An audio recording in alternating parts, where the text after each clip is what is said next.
I think that we can all agree that the 16-inch MacBook Pro is not cheap. I bought mine as soon as it came out. I paid full price, and now more than a year later, I want to give you my long-term review, talk about the things that I liked and things that I didn't like, then whether I have buyer's remorse. Also, thank you to Best Buy for sponsoring a portion of this video. So overall, I have to say that my experience with the 16-inch MacBook Pro has been excellent. And one of my favorite features has been the display. This is hands down the best display on any of my laptops. I said this in my initial review, but when I first got it, I opened some of my YouTube thumbnail files, the Photoshop files on this MacBook, and they looked infinitely better than they did on my main workstation. And that's not necessarily a good thing because it made me start looking at new displays. And while I really like the studio display, I don't really want to sell my house in order to buy 6 of those. But back to the MacBook display, if you haven't seen one in real life, you should really go check it out. I also have the 14-inch MacBook Pro, and of course, they use the same technology. They're both super sharp and vibrant, but getting this large and this good of a display on the go has been amazing. I know that the notch was a huge deal when this MacBook first came out, and then once again when the M2 MacBook Air was released. So I wanted to give you my perspective. So first of all, if you're going to give me the choice between having a notch and not having one, with all other things being equal, then obviously I'm going to choose the display without a notch, but that's not really the choice that we have with the current technology. So more realistically, if I'm having to choose between having a notch with the current camera module or having a larger forehead or even a thicker display, I'm going to choose the notch every single time. It's in an area of the display where it's not really in the way, especially with this large of MacBook. And I'll only speak for myself and say that beyond answering comments about it, I never really notice it when I'm actually using this MacBook. Now, don't get me wrong, it's obviously there. We all know that it's there. And if you look for it, you're going to see it. So if that's something that's going to bother you and you don't feel like it outweighs the benefits of this larger display, then this laptop is definitely not for you and you should look at another option. Now, for me, the display has been an absolute pleasure to work on over the past year. I love knowing that it's super accurate and has fantastic dynamic range, so I can edit my photos and videos without having to worry. And of course, when I'm watching movies and HDR content, this mini LED Liquid Retina XDR display is so good. We're getting a higher sustained and peak brightness for HDR content, and it really is a noticeable difference even when you compare it to the newer M2 MacBook Air. I also like having ProMotion on this MacBook, which is Apple's adaptive refresh rate of up to 120 Hertz. It basically gives you a faster refresh rate for smoother animation and scrolling, and then a slower refresh rate when you're looking at static content so you can save on battery life. All in all, I have no complaints about this display, and if they can somehow remove the notch in the next model, that would just really be the cherry on top. Now, when we look at the design and the form factor, there are some pros and some cons. So starting with the size, it's a little bit of both because I love having a larger display and a larger keyboard deck to work with, but of course that means that I have a bigger and heavier MacBook.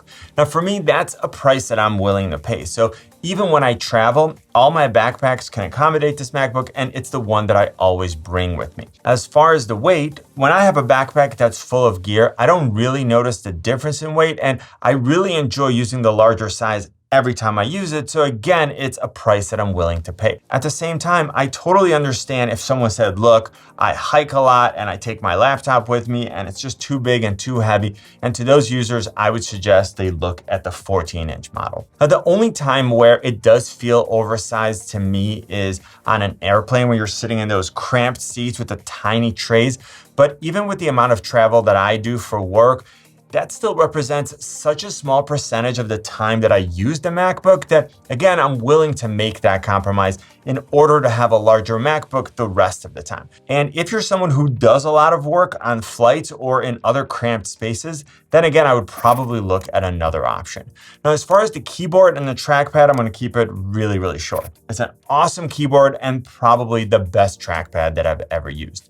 And if you're still using an older MacBook with one of those horrible keyboards, it's probably time to upgrade, even if you don't end up getting one of these two. Now, the ports are another area where I've been super happy with this MacBook. So first of all, I love having MagSafe because it means that I don't have to occupy one of my USB-C ports in order to charge this MacBook. It's also a much safer option when I travel or even around the house with the 2 dogs running around. I still think that it's funny that Apple removed the MagSafe and then in their event they were like, MagSafe is back! And it's like, yeah, but you're the one who took it away and we could have just had it all this time. We could have had it on the 2 M1 MacBooks. In any case, I've also enjoyed having ports on both sides because it means that I can charge the MacBook or attach accessories from whatever side is more convenient.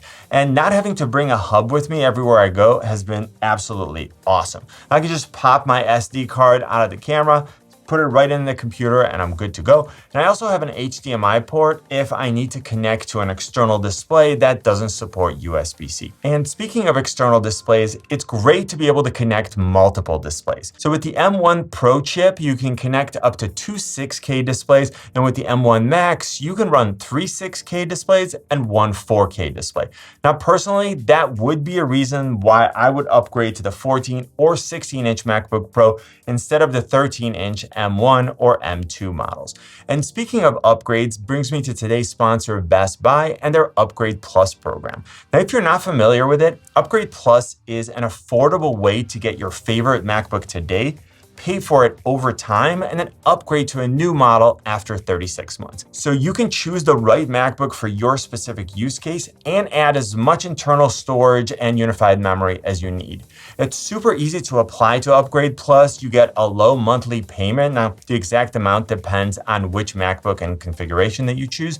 And then you have a couple of options at the end. You can either turn in your qualifying MacBook at any Best Buy store location and then upgrade to a newer version, at which point Best Buy makes your final payment for you.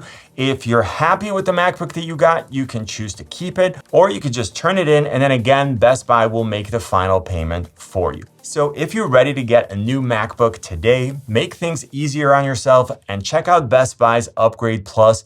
And thank you to Best Buy for sponsoring this portion of the video. Now for biometric authentication, this MacBook uses Touch ID with a fingerprint sensor on the top right of the keyboard.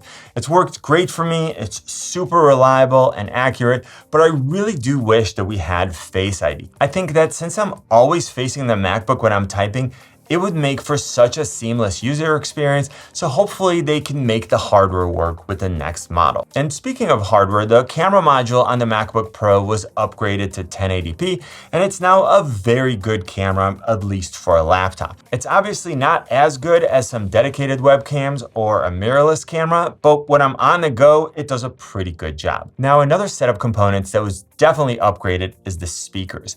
And this 6-speaker sound system is probably the best sound system in any laptop that I own. The 14-inch version is also very good, but then listening to them side by side, the 16-inch is definitely better. Now, in terms of processing power, this thing is an absolute monster. And there's nothing in my typical workflow that this MacBook doesn't just crush. So Photoshop, Lightroom, Premiere Pro, Final Cut, all of them run very smoothly, and I would recommend that you upgrade the unified memory to 32 gigabytes. If you're already working with motion graphics, you'll definitely notice a difference, but even if you're not doing that right now, this MacBook should easily last you for the next 5 to 7 years, and I don't want there to be a situation where you have plenty of processing power, but the only reason you need to upgrade is the RAM. Now, in terms of single-core performance, the new M2 chip actually outperforms even the M1 Max.